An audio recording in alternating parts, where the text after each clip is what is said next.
ভাই বসান তাহলে ভাই। কি বলমু, বলেন ভাই বলেন। আজকে বাজারের দিন, বউ বড় একটা লিস্ট দিছে, আমার কাছে টাকা নাই ভাই, বাজার করার লাগে। কি করব এখন? কারণ বাজার করার জন্য টাকাটাও পকেটে নাই ভাই, কি কষ্টে আছি। বুঝতে পারছি ভাই, আসলে আমিও তো ওই মানুষ, আমার কাছে 500 টাকা আছে, আপনি 500 টাকা নিয়ে যান, পরে আমার এক সময় দিয়েন আপনি। ওরে ভাই, আজকে আমার 500 টাকা দিলা না ভাই, আমার 5 লাখ টাকা দিলা ভাই। আচ্ছা ভাই, তোমার এই সমস্যা উপকারের নাই। কথা আমি কোনোদিন বলবো না, কোনোদিন বলবো না ভাই। তাহলে ভালো থেকো ভাই, ঠিক আছে ভাই, তাহলে দিয়েন। বসে থাকো, দিয়েন আমি একটু পরে। বাজার দিকে আসি। হ্যাঁ, আচ্ছা ভাই, ঠিক আছে। ধন্যবাদ ভাই, ধন্যবাদ। আচ্ছা ভাই। হাই রে হাই, রাস্তাঘাটে গরিব দেখলে এখন যে একটা মেজাজ গরম হয়, বুঝছো?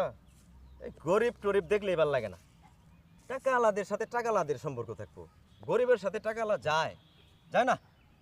এখন থেকে শুধু টাকা আলার সাথে সম্পর্ক করব।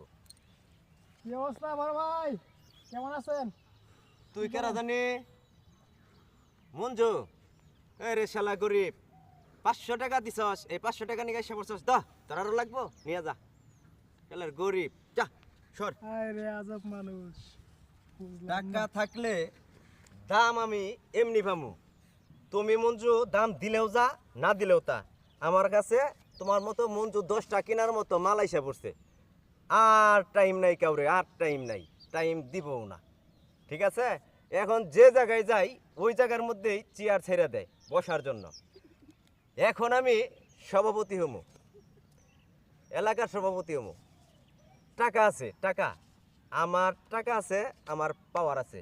নীতিবানদের টাইম নাই, এই নীতিকতারও টাইম নাই।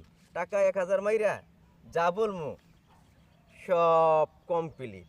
তাহলে টাকার উপর আর কিছু আছে রে? সর, শালা গরিব, পছন্দ হয় না তো গো।